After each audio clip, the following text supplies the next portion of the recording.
This is WAW. What a week. What a week. PoliTricks.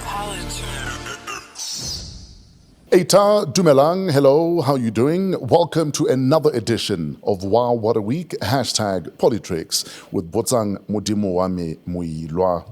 Thank you for all of our viewers last week. Who tuned in live and the week before that. This week, because of travel schedules, we shan't be going live, but we will do it again the following week.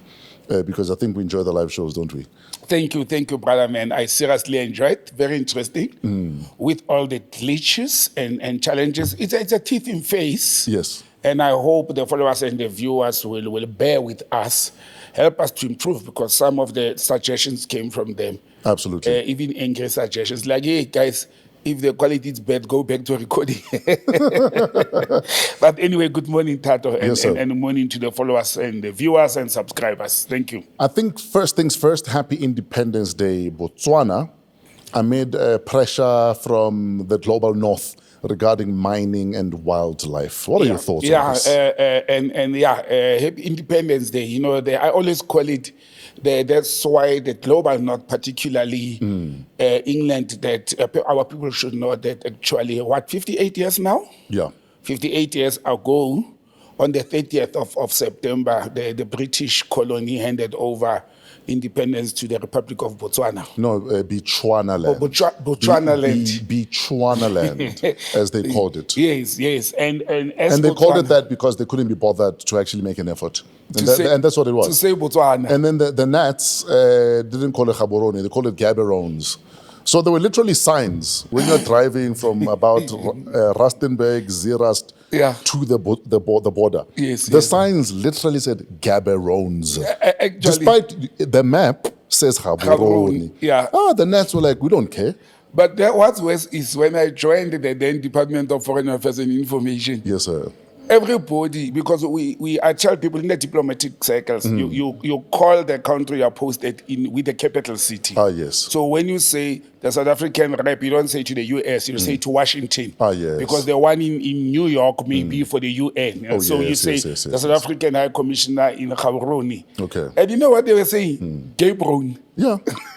And I'm like, which country is there's a capital called Gaborone? Couldn't be bothered to make an effort. But anyway, bro, with the Independence Day on it, we know how the president, Ramasisi, has been struggling and fuming about the mining rights. He has actually told TBS at some stage to say, if you are not going to reach this 50%, you better pack and go. We can leave this contract. I said before, countries like Botswana, they're still kind because they're still even negotiating a certain percentage. The processing of the diamonds, finished products, can it be done in Botswana or somewhere in Asia where it will be more beneficial for Botswana? Sure. But the most recent one, which was very disturbing, and it's for people who are not in charge of reality. You see, Europeans, particularly the so-called green parties and green life people in Germany especially. So what, the animal huggers? Yeah. The tree huggers? Yeah, those who hug trees and kiss snakes and rats and mice all over. You can see how much former colonialists have disrespect for independence of the country. The Republic of Botswana is an independent state at the moment. But the UK still have the nerve to can actually dictate to Botswana on how they should treat, in this instance, their wildlife. Or how to manage wildlife. Or how to manage your wildlife. And above human beings, Botswana is sitting with approximately more than 30% of the elephants of the sub-Saharan Africa, actually of the southern part of Africa. They're killing people. They're destroying the ecosystem. In fact, that's what I was going to say, that I love how unapologetic President Dr. Masisi has been in saying we are managing our elephant populations in a way that benefits everyone, including people in villages where there's so many elephants that are even attacking people. At some stage, you have to cull the numbers or move the numbers to other countries that need elephants. But you can't just let the population grow in a way that now we can't even live peacefully with the wildlife. Yes, but I like what ironically is got a Zulu on the Belonguni name, the Minister of Tourism. I think it's Tamsang or something like that. I like her response to say, but who are you sitting in Europe? And the Germans got involved into this. And I tell you where the Germans got involved, to say, who are you to come and dictate for us on how we should manage, not destroy the elephant community. We should manage. Botswana has the highest elephant population in the world. And we have countries in Asia and other countries that respect, they treat an elephant as a goddess or something like that. But yes, but Botswana is facing the problem that elephants are killing children, killing human beings, destroying, water supply to houses. Yes, they have to live. They have to find a way of living in harmony between them. And those who have never been to the Chobe area, where the wildlife is actually roaming, where human beings live. I remember I was in Kasane. Kasane, yes. About 2 years ago. And I'm taking a walk in the evening around 7:38. Yeah. And a taxi driver stops and he greets me. And he's like, why are you walking around at night at this time? I was like, no, I'm just taking a jog. He's like, the elephants are about to come out. Yes. You might take a very, very, very fast jog.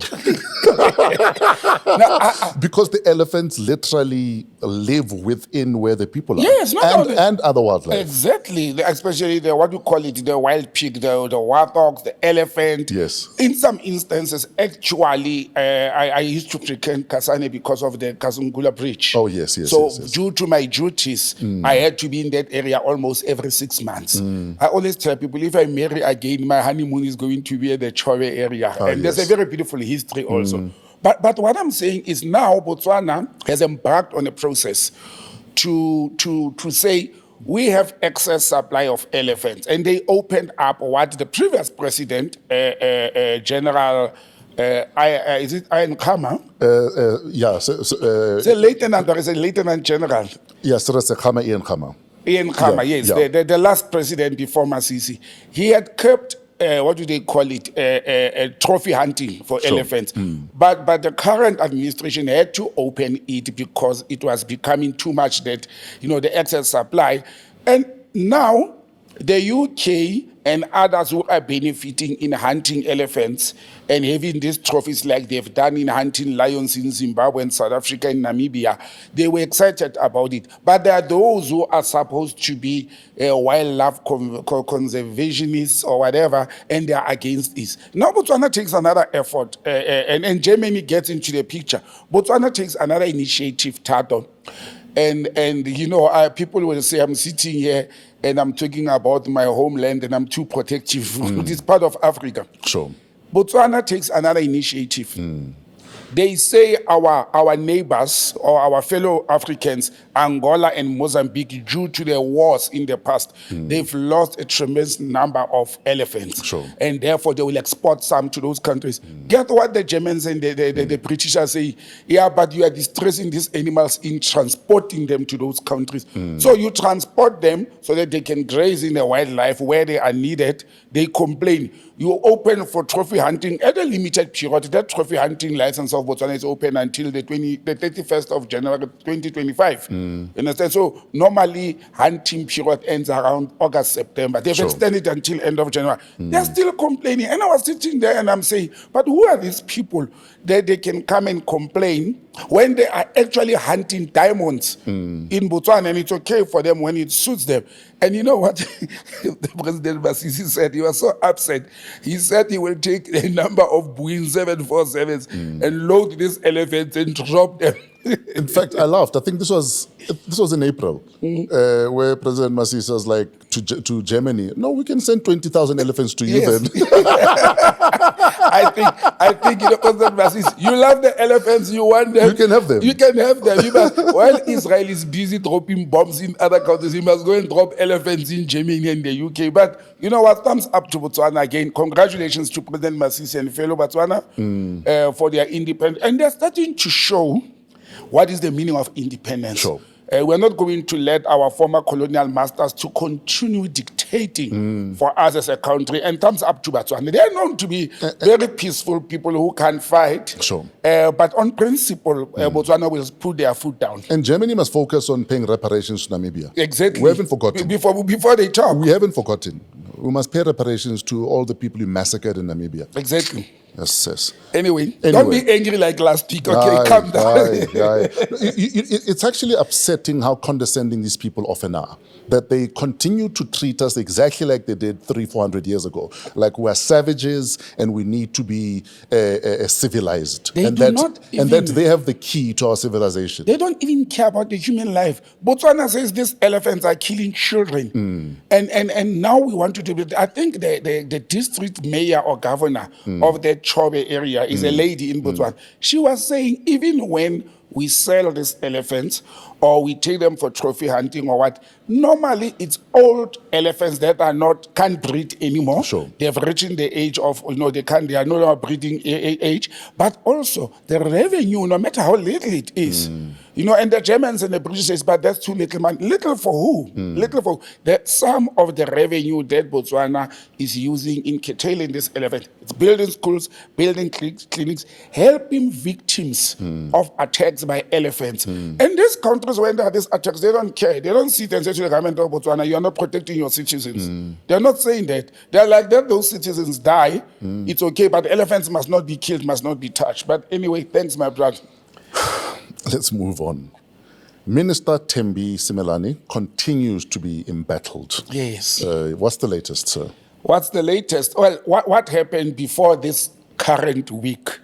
Last weekend, after we recorded on Saturday, on Sunday, there was media reports that the ANC didn't deny it. Sure. The Secretary General of the ANC, Mr. Fikile Mbalula, had asked Thembi Simelane, the minister, to do herself a favor and resign. So that's informal because none of us have seen that communique or correspondence between the SG and the senior member of the ANC. But you know what is ironic, Fresh? You remember 2 weeks back I said, President Ramaphosa is caught between a hard rock. That one of her senior cabinet minister was a young woman and seems to be effective, sat in front of the president and made representations regarding this saga, this whole thing about loaning money from Gundo, the former VBS administrator, yes, or financial advice. The second part of it is that the president is under so much pressure from members of the GNU, particularly the Democratic Alliance and AfriForum, to can relieve Ms. Thembi Simelane of her duties. The third part is Ms. Simelane has appeared in front of the parliamentary committee to can respond. And remember the last time we spoke about this, she had said she's going back to can get records of the agreement and the transaction. And me and you, we actually said, by the way, didn't she bring the bank records and the agreement when she knew she was going there? Now, one of the media houses, or two of them, they laid their hands on what is purported to be the agreement. Oh, yes, the loan agreement. The loan agreement. But we're told there's discrepancies in terms of timelines, so therefore it must have been done backdated. Backdated. That's the allegation. Yes. That's what we are told. And look, the investigative journalist has made point by point. They actually punched holes on that argument. The very first one, that's very glaring, is the fact that it's written, it's a 2-page document written on a plain white paper. No letterhead, no footnote, nothing. Yeah, but even if it's written on a serviette, it's still a binding agreement. But Fresh also, people may start, being technical and say, he's a minister of justice. It doesn't matter. She was not the minister of justice at that time. It's a private contract. She was not signing a contract on, and I'm not defending Thembi or Simelane. Apologies. I am simply saying, even a verbal agreement, it's a binding agreement in terms of the South African, laws. You understand? So whether it's written on a serviette, a tissue paper, a plain white paper, it's their choice. The question is it valid? Is it legitimate? Or was it filed in declaration of assets? When she was, those are the processes they should be looking at. But if you ask me, if I was her advisor, I would say she must not resign. She must not. If you believe you didn't do anything wrong, do not quit because of the opposition and public pressure. Okay. Especially that it's not your current work that's not questionable. If you didn't do anything wrong, and I'm saying if very carefully, she must not resign. That's one element. The second element is fresh. How many ANC former MPs, ministers, leaders have been alleged to have received bribes or kickbacks or made deals? And you can count from Gwede Mantashe, Nomvula Mokonyane, Fikile Mbalula himself before he left office. There's a case hanging over his head or his clout where he was alleged to have received a kickback from a company that did business with the then Department of Sports, Arts and Culture. Was this the Dubai holiday? The Dubai holiday, Yes, where sir. a company paid for his Dubai holiday. And he also said it was a loan. Same modus operandi, almost the same facts. You understand? Almost the same. He said, no, that company loan, but that company was doing business with who? With the ministry or the department that he was a minister at. The case never ended. It's still hanging above his head. Why would he then today rise and say to Chembing Kadime, before she is being found guilty, before all administrative and judicial processes are being followed to determine whether she erred or not? And you are already asking the person. But again, politicians and those in the public, PR space, Sure. they may say in order to save the image of the organization. But again, are they saying her own image, her own personality is not important? The organization is more important. So, like I said, if you know, I'm that kind. If I know I didn't do anything wrong, I will never capitulate or compromise or step back. What if you have not done anything wrong in terms of the law, but in terms of perceptions, in terms of what is right, Yeah. not according to the law, but in terms of what we expect from you at a moral level? The ethics and the morals. Exactly. Should morals and ethics be what governs us, or should it strictly be, as long as it's not illegal, I've done nothing wrong? Fresh, I'm a public servant, and as a human being, ethics are important as well. You understand? But if it's ethics and you think I've not conducted myself in an ethical manner, it's a different ballgame. And Parliament would be half empty if that was the standard. I actually have up my number. 80% of Parliament will be gone if ethics were being respected by politicians. Politicians are naturally unethical people.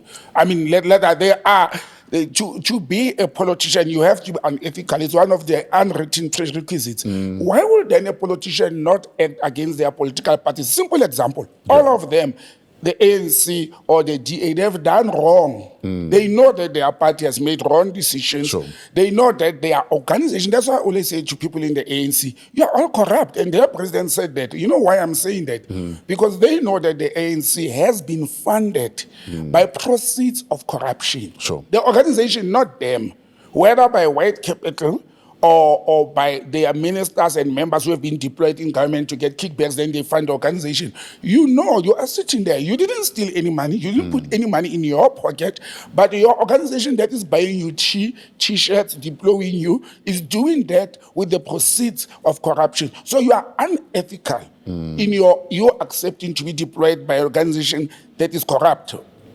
So why do you seclude and separate when these people? But if it's public perception, that's where the good PR comes in. She must manage the perception. You cannot live your life or run the country based on perceptions. Then you are unprincipled. Manage the perceptions. You know, put things in a public space whereby you will lead the processes and the public that has deployed you to judge whether you should be in that office or not.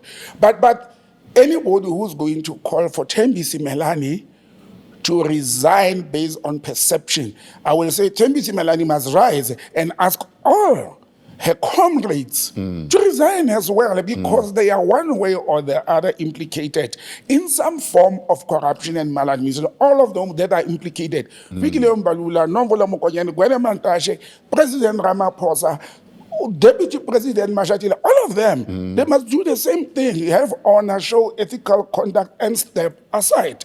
But now they want to do it selectively because, in my opinion, this is because of the pressure from the Democratic Alliance and the AfriForum. Then in future we must start talking about what is this pressure about? What is it that Thembisi Melani is facing all this for? What, 500,000? That happened 5, 6 years, 7 years back. There must be something that is saying we don't want her in that portfolio. Sure. And President Ramaphosa must also, I really use the wrong word, but he must have a spine and stand up and say, you know what, I've heard all the stories.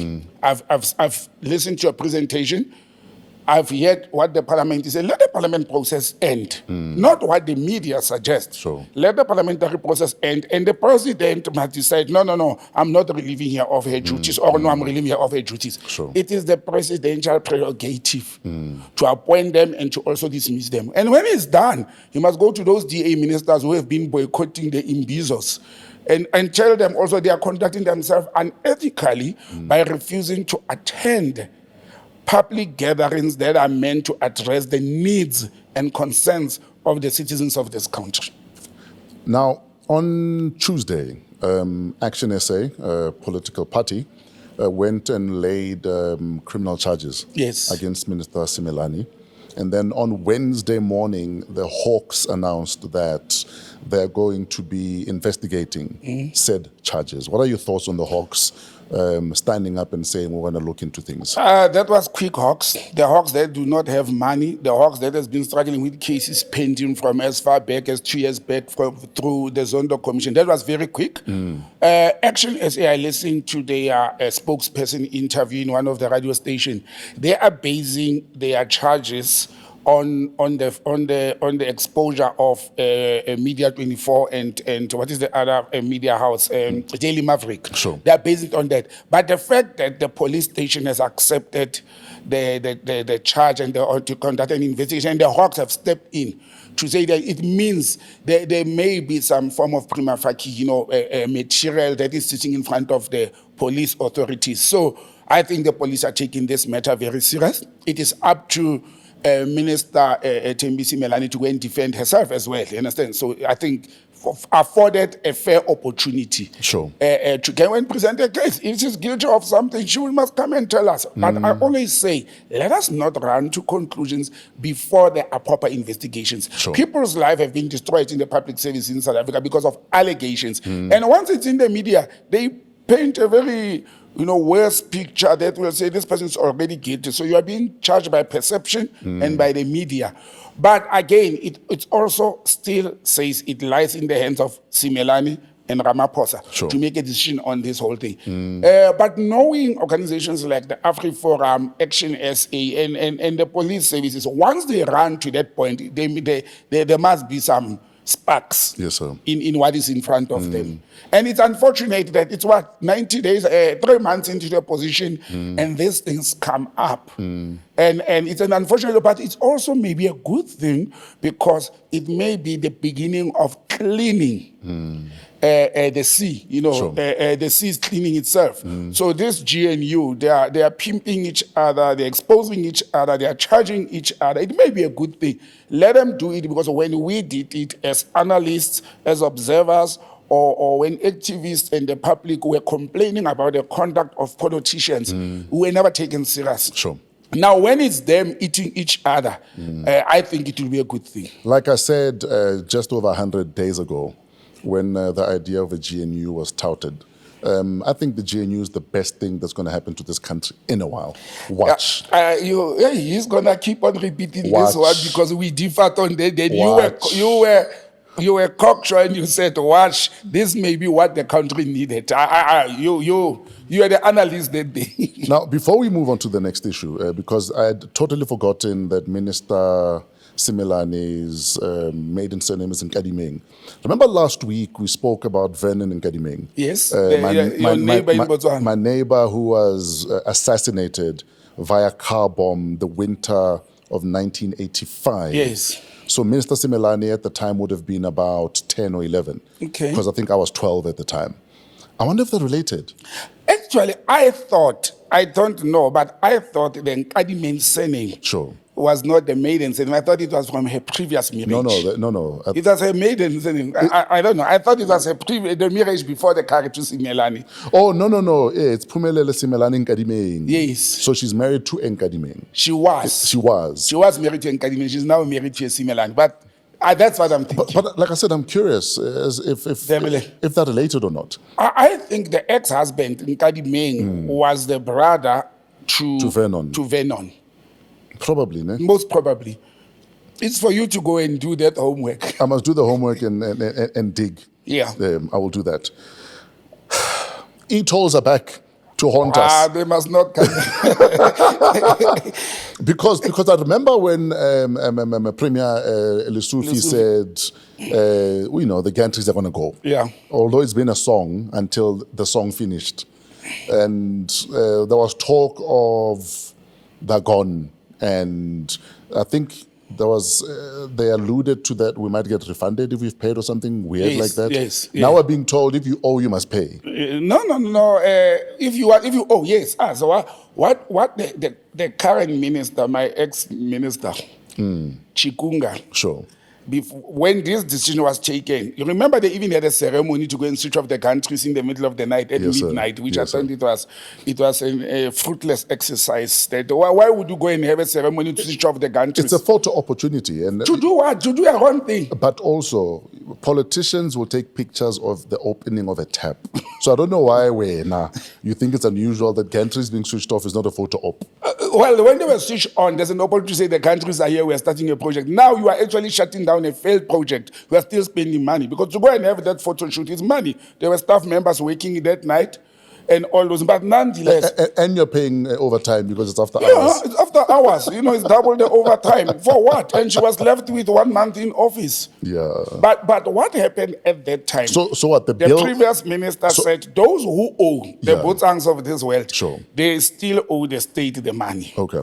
They will still, because it is not fair, and I think the government and the Minister of Transport that time, or Sanral, were fair to say it's not fair that Tato has been paying and Botsang has not been paying. And I still have my tag. Yeah, I saw it in your car. I still have my tag. So now, but that's not even the issue at the moment. Yeah. The issue at the moment is the Gauteng provincial government is going to help Sanral. Remember, Sanral is a national state entity. It's for national roads. And the bill is what, 30 billion? No, it will go. I think the bill is about between 12 and 18 billion. Yeah. It will go up to 30 billion because they're going to pay. Actually, they've already paid the first batch of about 2.3 billion. They've already paid this week, beginning of September. I mean, we are in of October.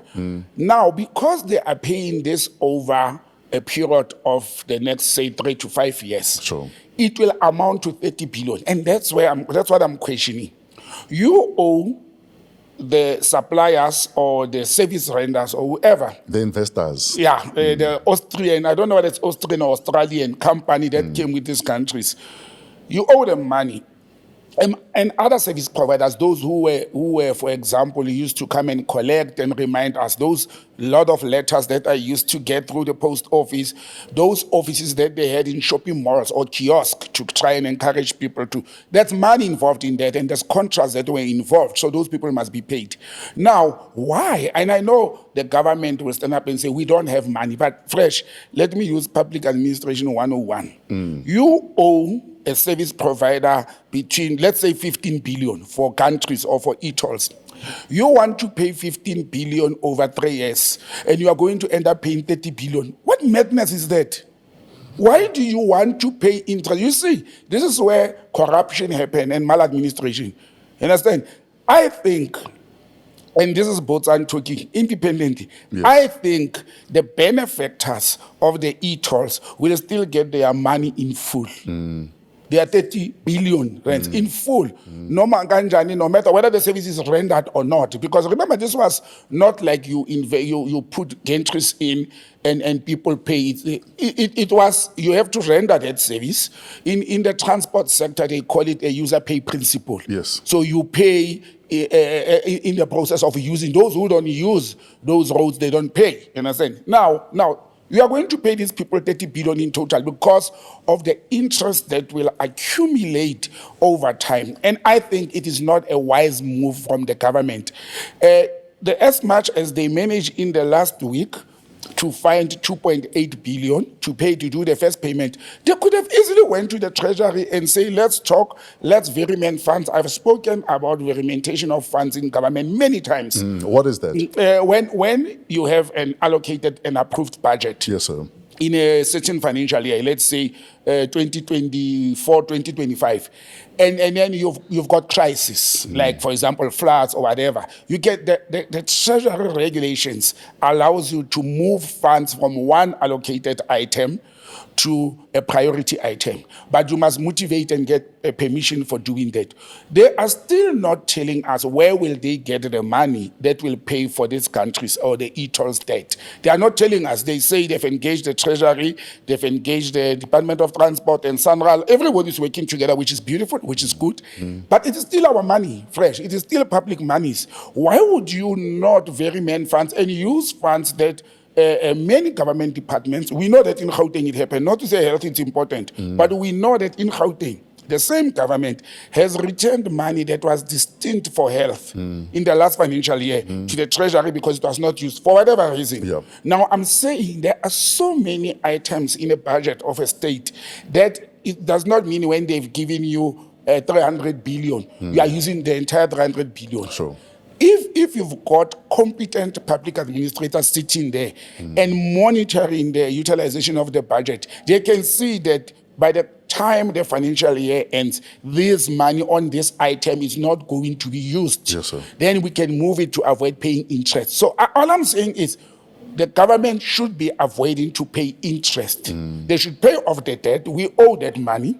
And unfortunately, we, the Gautengers who make noise, who didn't want the countries, we are also naive that it will come to bite us. You know, one way or the other, the Gauteng provincial government will get the money from our pockets, one way or the other. It's not going to fall from like manna from heaven.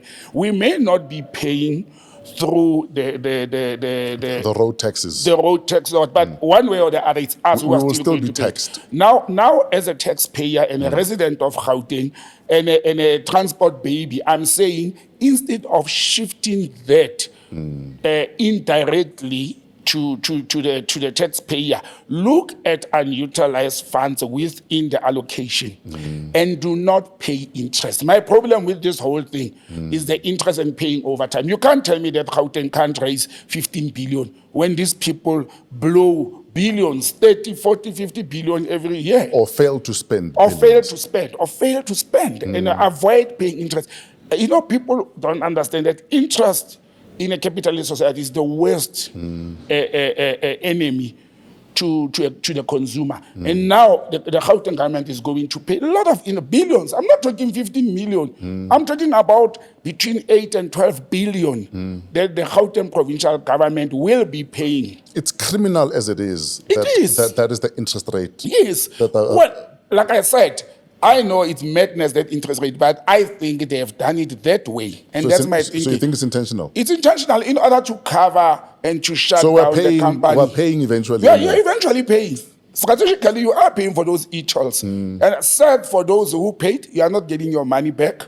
You are not getting any. But how? And now we found out this week that those that haven't paid still owe that money. Yes, but do you think we will pay? I'm one of those who owe, as a matter of fact. Yeah. I'm not against the user pay principle. I'm one of the people to say, if you've got good facilities, Yeah. or good services or infrastructure, you must pay for the use of that infrastructure. Remember, there was nothing wrong with e-tolls because when I use the N4 managed by Bakwena Platinum, it's a government road, but it's being managed by the Kwena or any other toll road that I use, I pay. You go to Durban, you pay. The most expensive toll gate in the Republic of South Africa, it's in Swartregens going to Gaborone, to Botswana. It's the most expensive toll gate. I pay when I use that road. But the problem with the Gauteng e-tolls and gantries was the manner that it was implemented. Sure. Even courts ruled that there was no proper public consultation. And that's what went wrong. So all I'm saying is we as public servants, we as transport officials, we didn't do our due diligence in implementing the e-toll. And that's why now we are paying the price. It is politicians not listening to technocrats to say, let us do this thing right. Let us do that. Let us consult both Hato, Trevor, and whoever on the street and talk to them about this. But alternatively, improve alternative roads, make alternative roads drivable. You know, like when you travel from Centurion to Joburg, the alternative road is what they used to call the old Joburg Road. Oh, yes. If that road is rehabilitated like they are doing now, many people would have opted to use it than to pass 4 countries, you know, from Centurion to city of Joburg. It's 4 countries. Yeah, don't punish me with a toll because you know the alternative route is unnavigatable. Exactly. And you know, I talk as a citizen, as a taxpayer, and as a government official, and I'm not representing the government. I'm simply saying, if we act and conduct ourselves as public servants in a manner for the best interest of the people, we would have not been where we were and find Panyaza Lusufi trying to plug all the water holes with all the fingers and toes for something that started even when he was not there. But fortunately, it was his political party that was in charge in Gauteng. It was those who groomed him, let him clean up the mess. Yes, sir. Yeah. Let's move to the city of Tshwane. Democratic Alliance Federal Chairperson, Helen Zille, says that the removal of Mayor Celia Brink might, as mayor, might jeopardize the bigger relationship, the national relationship with the ANC, and that they're going to resubmit his name in the next round of we need a new mayor for Tshwane. Yeah. And that if he's not put back as mayor, there might be a problem. What are your thoughts on that threat? Fresh, Madam Zille, as they call him Godzilla, he's a real Godzilla. He's Godzilla in them. You see, my first problem with the Democratic Alliance and Helen Zille is she talks with authority in all the matters. Sure. She talks as if she is the president of the government of national unity. Yeah. She's first not in any public office. That's the first part. The second part is the Democratic Alliance has a leader named Jason. John. Brickhouse, Steenhuisen. Steenhuisen, yes. They have a leader who should be talking, and I would regard Steenhuisen as the counterpart of Cyril Ramaphosa because he's the leader of a political party. Understand? Now, Zille as the boss, because I've learned that the position she occupies in the DA, it's actually the powerhouse of the DA. But she talks to the ANC as if they are like another branch or wing of the DA. Like they had less votes than the DA. Exactly. And in Gauteng, they've actually showed Madam Zille a middle finger to say, but you are not going to dictate to us. And her comments also created an impression that the ANC in Gauteng, they are rebels. They don't listen to their national leadership. So that kind of statements, actually, you know what they did? They actually added more fuel into the fire that the ANC is already sitting in. It is an open secret that the African National Congress members and leaders are divided about their participation in the GNU. They are divided. They just respect each other and they respect the organization. Now, whenever Helen Zille is doing this, politically, it's a strategic thing that she's doing fresh. She's actually poking the fire within the ANC. She knows what is the challenging part. She's poking, and you can see sometimes the way the ANC reacts. The national office of the ANC was quiet for a long time until the Deputy Secretary General, the first Deputy Nomvola Mokonyane, stood up and said, no, but Zille can't talk to us like that. She can't want to dictate to the ANC how to behave. But all along, the Gauteng ANC have been singing from Tshwane, the proposed mayor, what is his name? Maepa, Khosi Maepa, Panyaza Lusufi, TK Ngiza, that I think is one of the best diplomats that the ANC. The man, when he spoke, their Secretary General of Gauteng, he's level-headed. We must see all his interviews. He talks with respect, he speaks sense, and while he's defending the organization. Then there's the Mailes, on the other hand, who don't hold punches. They say as it is. So the ANC National has led Gauteng to fight this battle.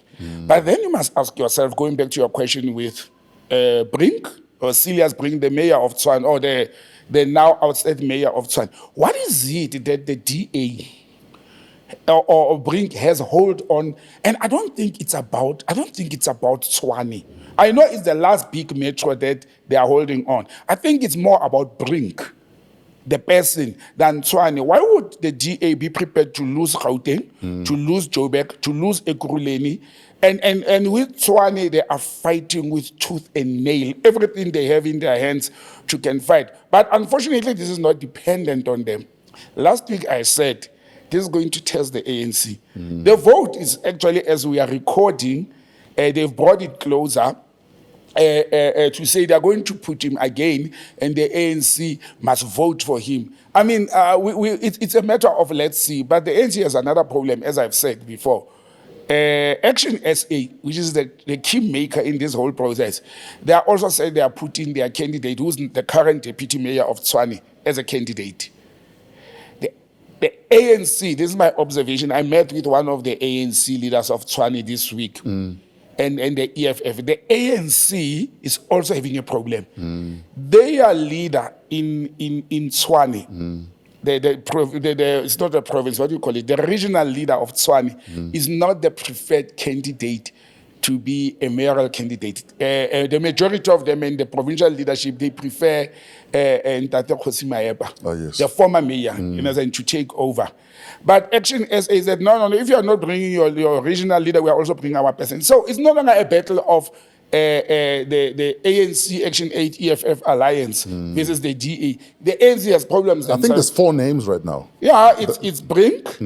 Is the Action SA is putting their current deputy mayor, Maya or Moya, and then the ANC is putting Mahepa, but the ANC has also the provincial, the regional chairperson of relatively unknown, not a flamboyant person, and Mahepa has been in the limelight. He has been a mayor before, and actually on Wednesday morning, one of the TV stations interviewed the previous mayor, Randall. Was Randall from Action SA? I think so. Not sure. Randall is the previous mayor. Or Cope Action SA. He lambasted Brink to say, but they've been lying to the nation.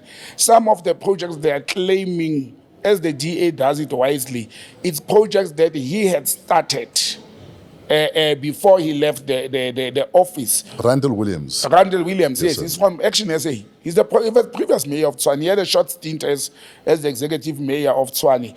But it's a challenge, but I love this challenge because it is going to test the relationship between the ANC and the DA or the convenient marriage. But you know what? I don't think, differing from Helen Zille, I think she is, what do you call it when somebody makes noise just to scare people? I don't think... What, crying wolf? Crying wolf. I don't think it will bite. What could the DA do? The DA will never withdraw from the GNU because they are benefiting from it. They will not.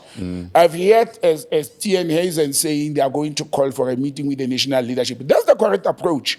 They have written to President Ramaphosa to say, let's engage, let's talk. That is the correct approach. This one who's running the DA from Twitter and social media, I don't think has scary thoughts, has scared anybody so far. Actually, I've seen Panyaza Lusufi and the others coming back, and handling Helen Zille in the same manner that she's conducting herself. They retaliated in the same manner. Sure.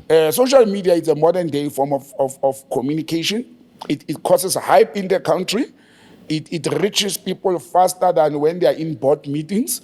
But if not used wisely, it could be very reckless for a political office bearer or a leader of a political party to be reckless on social media. That's some of the problems that it may cause if you don't use it wisely. You become a PR nightmare for your own people. For your own people, yes. Because I think if I was a DA member, I will be very worried today about the conduct of Helen Zille. Yeah, I would be very worried to say, what kind of a leader conducts herself in this manner? Sure. Now, before we move to the Middle East and wrap up today's episode, let's talk about the first 100 days of the GNU. Just generally, what are your thoughts? Well, let me eat a humble pie and say, Fresh, it is too early to can see the results. But to be honest, the way some of these ministers, and most of them is the new ones, have conducted themselves I think I must be able to clap hands to say they have talked too much. Some have done a lot. Some have actioned issues. We have seen how Gaten McKenzie has been the most excited, the one talking more and moving things, followed by the Home Affairs Minister, who's from the Democratic Alliance. And I think we have seen things, whether those things were happening behind the scenes or they moved them faster, at a faster pace than it was. Service delivery, backlogs, let me call them backlogs. There are things that were on the pipeline but were not implemented. For whatever reason, we don't know why some of the things were not implemented. President Ramaphosa, in the 100 days of the GNU, he has signed almost 4 or 5 bills that were hanging. We have seen Home Affairs, IDs fresh, people, thousands of IDs that were on the, and we don't have elections this year. This period after the elections have passed. Somebody would have said, the DA is pushing for these IDs to be issued because elections are coming. But it's after the elections, and we have to give credit there. But why do you think there was such a backlog? Because surely it's just an admin thing, that we have a backlog, let's fix it. And it's not only on IDs. You can talk IDs, firearm licenses, driver's licenses, everything else, health equipment, health clothes. I have said before, I think it was mainly because of corruption and maladministration. Because when you say it's just admin, when proper processes were followed, and to issue ID is an internal process, you understand? So it means the government printing house was already going to print those ID cards. And if a minister in 100 days can release how much? Over 10,000, over 100,000 IDs that could have not been released in more than a year. I don't think it was just mere administration. I think it had to do with corruption and who gets what kickback. So what are you saying? That some backlogs are deliberate? They're deliberate. So that someone else can get paid to fix the backlog? To fix the mess. That's what is happening. You create a mess so that when people are desperate and when there is pressure, somebody will make money out of that pressure. One of the things that has recently happened is water, and I spoke about in April this year. I spoke about the water crisis that will happen around June, July, and engineers and civil engineers and smart people are like, you know nothing about engineering. Like now, the 1st of September, it was the Lesotho Water Highlands project. You know that we're going to experience water shortages because for the next 6 months or so, there'll be the cleaning of the pipes, the revamping so that they are servicing the Lesotho Highlands Water Project so that it must be able to service us for another 30 years like it has done. I've asked a basic question, and no, I'm not an engineer, to say, are we saying the causes of backlogs and challenges, whether it's electricity, whether it's water, whether it's IDs, whether it's driver's license, are we saying we did not service the equipment and other things all along? Is that what they are saying? Are we saying since Peg Buota signed the Lesotho Water Highland project in 1993, nothing has happened to service that process until today? I think it has been serviced. I think it has been maintained. I think the water pipes and tanks of Gauteng has been maintained. But things were deliberately neglected to upkeep the infrastructure because a certain Mr. X company had to benefit in upkeeping the infrastructure. In the past, I used to make an example with a basic thing of meters in Tshwane, my own metro. And I know about that because I'm affected. Yes, sir. People who installed the water meters in Tshwane in the early 90s, they were working for the municipality. They left with a blueprint. They opened water meters companies to render the service to the city of Tshwane. They go and they mess up the whole system because the city of Tshwane will call them as engineers, as experts, and as companies that can resolve that problem. The same thing is where I stayed in Tshwane, they introduced in my area, what do they call this, prepaid meters of electricity in 2019. Between 2019 and today, fresh, my electricity meter was changed 5 times. Between 2019 and today, every time there's a new company, there's a new meter. Why would the government do that? Why would every year or every 8 months they put a different looking meter by a different company? Because somebody is milking the state. And I'm using that as an example. But lucky you, though. We applied for a prepaid meter about 5 years ago. We're still waiting. Yeah, well, I don't know what's going on in Joburg. But in Tshwane, we didn't even ask. I didn't apply. They forced it on us. Then every 8 months, there's a new company that says, we're bringing new meters. They are different, they are nicer, they are more effective. Boom. they cash out. Then the next company comes. You know, corruption and maladministration, it is so worse in the government if one can dig deeper. You just ask a simple question. There was a backlog of 100,000 IDs by Home Affairs. And we are not changing the IDs, the same idea. 100,000. What minister in less than 2 months? And the minister does not deal with those things. The minister is a political head. Absolutely. There's a new political head. The DG is still the same. The DDGs and the chiefs are still the same people. But suddenly, no. But hence there's a saying, political will. Some things are not happening because there is no political will. And why there's no political will? When you have passed government policies, as a political party, let me use the ANC, for example. They've got good policies. They pass them, they vote for them in parliament. Then they shelve them. Why? When you pass them, there's a political will. You have done your part. What you are supposed to do is to oversee that what you have signed off in parliament and the president has put on the dotted line, the signature.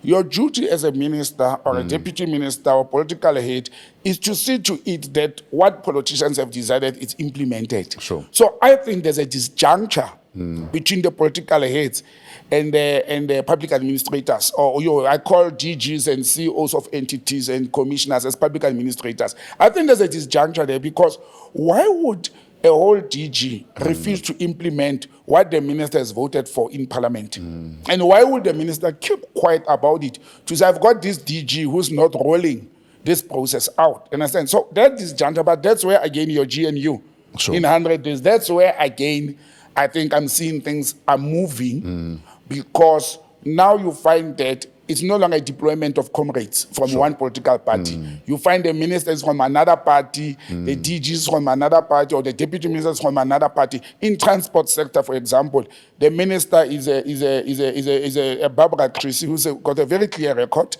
of government from the province of Gauteng. The deputy the deputy minister is from the IFP. Understand? So I think that helps to oil and to manage the administration of government. It does help because they are watching each other. Sure.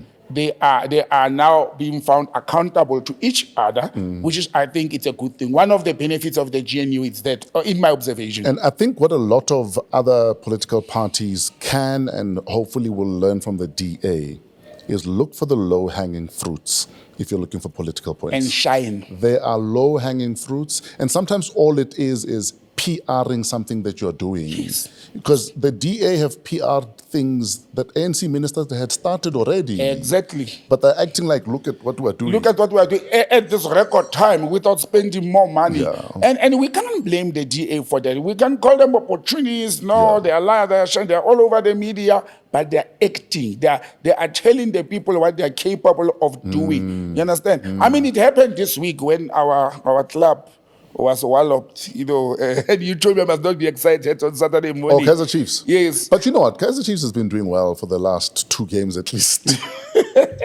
But going back to the thing, look what Gayton McKenzie did. Yeah. And I know personally that Gayton McKenzie is not a diehard of Kaizer Chiefs. Sure. But as a sports minister, after looking at that game, he stands up and he said, no. Because it was shocking. It was shocking what was happening. This is pure robbery, not because of Kaizer Chiefs. He speaks as a minister, saying, no, why are we not having VAR?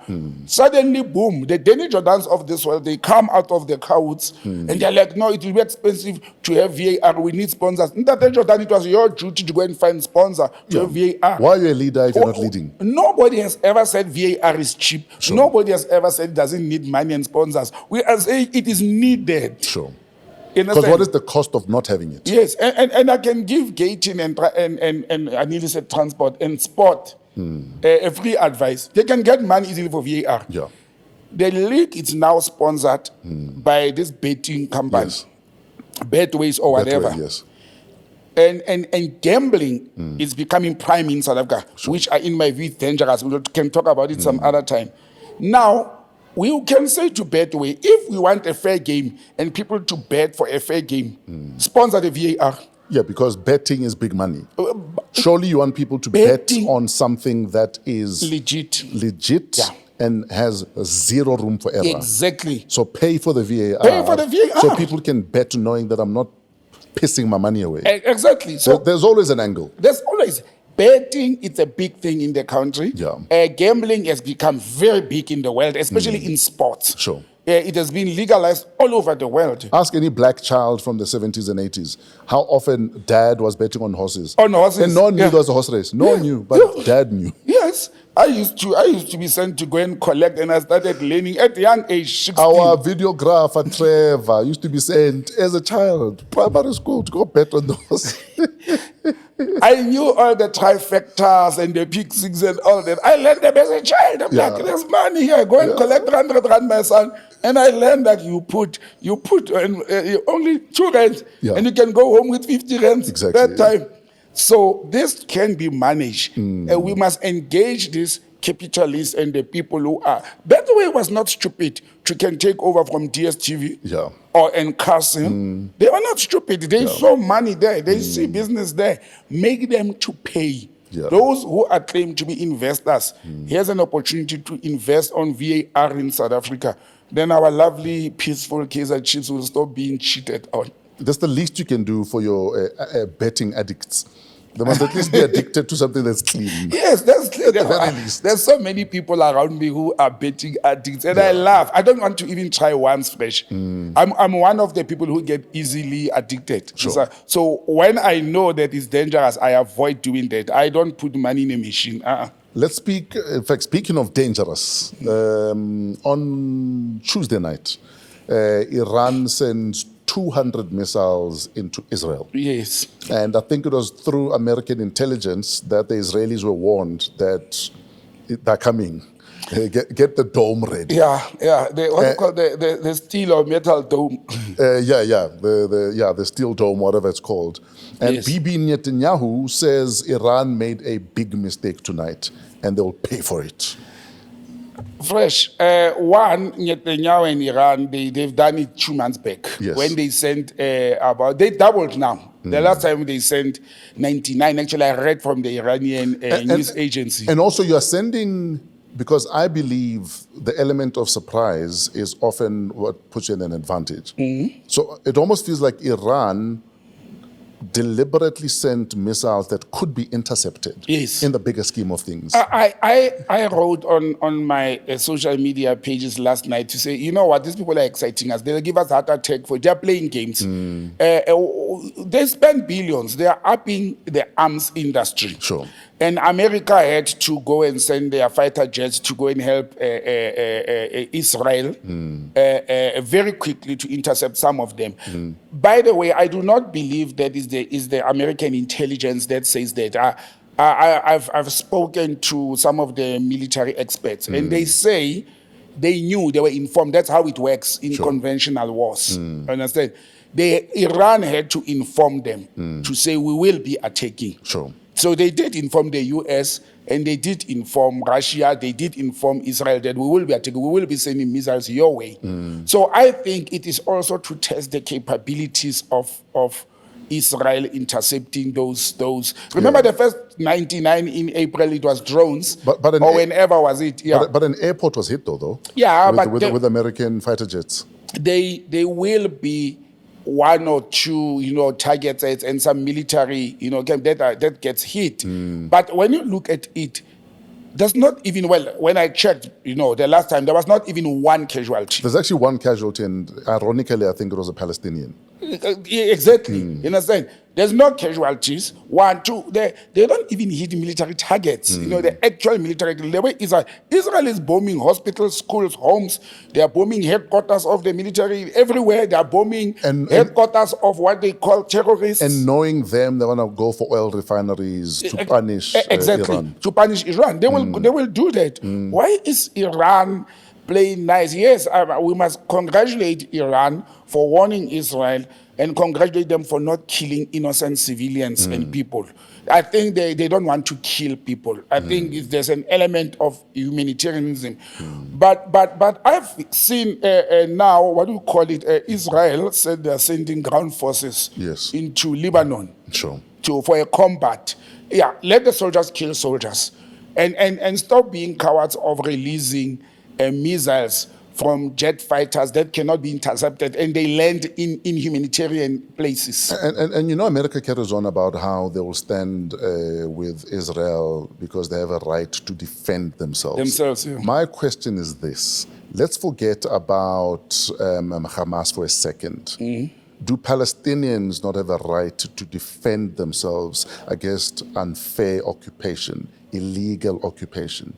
Who worries about the self-defense of the Palestinians? Like I said, let's forget Hezbollah for a second. Let's forget about Hamas for a second. When do the rights of Palestinians kick in to a country like America? But the Americans, where even the UN have said that all of what has been happening for the last 60 years is illegal. Fresh, it's as recent as in April when Israel was celebrating the occupation of Palestine. Sure. You know, for all since 1948. You understand? Now, the UN has been making that noise. The UN was making noise, and the US and the UK, when we in South Africa lived under the same situation, because we are not being bombed by aircrafts, but we're being killed by the apartheid and killed by the apartheid system. We are still landless today because of the apartheid system and colonialism. What did the UK and the US do? They did absolutely nothing. Actually, when other countries like the Scandinavian countries, Sweden and all other countries withdrew their investments in South Africa under economic embargo and sanctions, Ford continued to operate in South Africa. Coca-Cola continued to operate. The UK companies like the British Petroleum, they continue to operate in South Africa. So I don't expect the US or the UK as the worst colonizer and the biggest colonizer of this world. I don't expect them to think for Palestinians as human beings. America has been arming the Israel Defense Force. The US has been arming them. Almost every arm used by the Israel Defense Force comes from the United States of America. They even have a budget in the US of the billions of dollars that they are funding. You know, they were the first to react to send F-16 jet flights, during the course of this week to help Israel. So this thing of the USA going to play the master and the peacemaker at the platform of the toothless United Nations to talk about you have the right to defend yourself. They have the right to defend themselves because Israel is an extension of the US. The US is known, and they need Israel in the Middle East for their own political as well as military interests. And also, let's say that you have a right to defend yourself, and you feel like Hezbollah has been doing what Hezbollah has been doing, which is apparent for everyone. Yeah. Where does your right start and the right of everyone else not to be a victim of your right to defend yourself start? Exactly. Because if I'm taking out General Botsang, who is a Hezbollah leader, but I'm going to also kill 200 other children. people, yes. If I'm going to kill 200 other people, are we saying that you have unfettered rights to defend yourself, even if it's to the detriment of other lives? And that's what the USA and Israel are saying, unfortunately. That's what they are saying. And the UN is overseeing that whole process. There are countries that I'm questioning, Turkey, Iran, Russia, the so-called friends of Palestine, who I'm saying, we are talking and going to, South Africa led by Mena Lady Pando, they go to the International Court of Justice, they go to the UN and say this war must stop, we must stop. It's not a war because Palestine is not in a position to can fight back. So you cannot call it a war. It's an absolute genocide orchestrated by Israel and funded and armed by the USA. That's what we should call it. It's not a war. There's no war in the Middle East. Yeah. It's America using Israel to wipe off the state of Palestine. As if, Fresh, the state of Palestine was involved in any manner against the Jews or in the history of this world. We don't have the Palestinians. Before Israel arrived, or the Jews arrived in Israel, before Israel became a state, we do not have in any history of this world the Palestinians fighting any other nation. We don't have it. It's not on record. Now, those people in Palestine, I think they have no human rights because of the goodness in them. The fact that they accommodated the Jews and allowed them to keep on growing and expanding, and they woke up very late to say, but these guests are misbehaving and they have overstayed their welcome. They are now pushing us out. It was just too late. Now And the you've superpowers were taken behind my them. house. You've relegated me to the shed, and I must have permission to leave my shed. Yeah. You understand? Please make it make sense. It doesn't make sense. So the so-called war in the Middle East, and we know that when this whole thing started, Israel actually, Saudi Arabia was involved. What did the Americans do? They bought the whole of Saudi Arabia. They control Saudi Arabia by remote control. I don't care who says what. Saudi Arabia is a toothless dog of the US. They control them. Then there was Lebanon, there was Syria around, then Iran and Iraq and all that. So Israel actually has had fights with all the surrounding countries. At the moment, Israel is involved in a war with 4 countries. It's Palestine itself, it's Lebanon, it's Syria and Yemen. Israel is fighting and bombing all those 4 countries, and somebody wants to come and tell us and our children that there's a war in the Middle East. There's no war in the Middle East. America is bombing and destroying the Middle East for oil and for their own military interests, and they're using Israel. And that's why they created the State of Israel. America was created, but we must also know in history that America is actually owned by the Jews. Some of the Jews that moved from the Holocaust in Germany and all, they moved to America, established themselves. They are doing very well, financially. They are funding both the Democratic Party in the U.S. and the Democrats as well as the Republicans. They are being funded by Jews. So it is for the best interest of a few minority that we were made as the world to believe that Hitler was the most evil person against the Jews. And these Jews are protected more than any other nation on earth. They are even protected more than the so-called Red Indians, that the Americans have taken the land of the Native Americans. They are protected more than the Africans. In South Africa, the Jews are funding the Democratic Alliance. Again, the same story. So it is not about human rights. It is not about independence of the state of Palestine or independent states and defending their sovereign right. It is about which human beings are less important than the others. That's what is happening in the world. And 1,000 years of human history will show you that the browner or darker your skin, exactly, the likelihood of you having rights over other people is very, very small. Well, you are still nice. You are saying it's very small. We have no rights over other people. It does not exist. We are sitting here 30 years in our own country, first 30 years. We still own less than 20% of the land. For me, that question... Feeling like a guest in your own...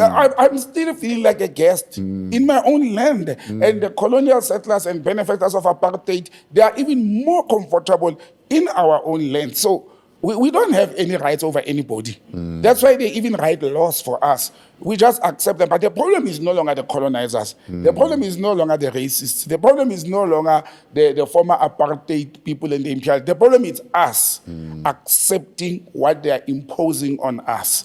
Cowards will say, but Botsang, what can we do? We don't have missiles. Can't what are we friends for with the Russians and the Chinese? What kind of friends are we keeping? And I'm sure Iran will gladly give us oil. Talking of oil, something very interesting happened. I clapped hands. Did you see Petrobras is buying or investing on a stake to extract the oil that we have just discovered in the Western Cape? And I clapped hands to say, thanks God, it's a BRICS member state. Petrobras, it's Petro Brazil. They've got good experience in that. We're keeping it at home. And I hope BP and Shell are not going to be brought anywhere close to this project. Hopefully it will totally be just us. Totally. You can, those are the French, those ones. Fresh, imperialists. But we need leaders who are principled, who have guts, who can put their head on the back. They may be killed. It's okay to be killed. People are killed every day. It's okay when politicians get killed. But they must put their heads on the table to say, but not in the name of my country. Masisi is doing it. Botswana can't fire. Botswana can't even fire. I don't even think they got rockets. They can't fire one rocket. But Masisi is putting his head on the table to say, these are our diamonds. And these diamonds will work for my people. That young boy in Burkina Faso, he has put his life, he's even leaving the UN now. Captain President Traore, to say France and the world and the UN and the AU, you can go to hell. Burkina Faso is independent. We'll do things the way we want to do it. The world has allowed Sweden, or not Sweden, Switzerland, to do it. Switzerland is not a member of the United Nations. Understand? They are the richest country in the world. With what riches? From where? What mineral wealth? What you understand? So we need leaders who can realize that the world is turning, Sure. principled, and say these minerals are ours. You will extract them. You will use them in our terms. Once we don't have that leader in this country, let's forget, me and you, we're gonna die before we see freedom in our lifetime. What we have now is not freedom. It's an arrangement, Yes, sir. negotiated political settlement. Freedom is when things have turned. The 1913 Land Act is reversed. African people own the land. You know, I'm rereading a book now by Che Guevara. It's called, actually, Che Talks to the Youth. Ah, yes. Yeah? And one of the quotations from there, it says, the government that distributes useless land to its natives and citizens must be removed from power. Sure. You must distribute productive land, economic land. Don't give people land to can go and build shacks. Give people land where they can mine gold, platinum, and feed themselves, or where they can do farming. And that land in South Africa, it's in the land of the minority who are whites. It's in the land of the imperialists who are white, not South Africans. And that's my challenge. If we don't resolve the land Or question, it's a golf course. it's still a productive land, the golf course. But that's what Fresh. I'm saying, that or it's a golf course that very few people have access to. Yes, and there's money happening in the golf course, whether it's illegal money or the money you pay for green fees, there is money. Yeah. And so for me, if we don't own that land, me having a piece of land and I build my house or my shack, that's not land ownership. Productive land. I want to own a river so that I can fish and feed my children and sell fish to the people of Sandton who can't fish or who are lazy to And fish. irrigate your own land. And irrigate your own land. You understand? That's the kind of land ownership I'm talking about. Don't tell me I must go and buy shares like Mr. Mutsepe and say I own a mine when I'm a shareholder in a mine. You don't own the mine. You are a shareholder in the mine. The owner of the mine is sitting in London or in Switzerland or in the US. Those are the owners of the land. We don't own the land, and that's the challenge, bruh. And on that Pan-African note, Oh, is that a Pan-African note? I thought it's reality. we shall call it a day. Botsang, how do we get a hold of you, sir? Thank you, brother, man. It's 082-485-9100 on WhatsApp. Strictly for business or for land? Hey, I must tell you what happened with that number when I got a call. But anyway, and then it's botsangm@gmail.com and Yes, at sir. botsangm on social media. I got a call from one of our followers. She's a South African working for a French company living in Amsterdam. Okay. She wants to be an author and she needed a full-length consultation. We were on the phone for 59 minutes and I said to her, you know, I'm sending you the invoice. Yeah. She said, I'll gladly pay for this because she wants to publish books. And she said, I hope I phoned the right number. I said, no, this is the right number. You WhatsApp the right number. It's not for personal calls. But thank you, brother, man. All is well. Yes, sir. And I think we had a great show. It was a fun show. It was a fun show. Thank you very much. We are done for this week's Wow What a Week, #PoliTricks with Botsang Modimowame Moiloa. We'll do this again next week. Coming to you from AM Studios, downtown Johannesburg. We are part of the Africa Podcast Network. Email waw@africapodcastnetwork.com. Shout out Trevor and the team at Pezulu Works for all of the cinematography. Shout out to Otis the Floor Fraser for all of the imaging and our executive producer, Keletso Modisa King. Till next week, have a wow week in spite of yourselves. We're out of here.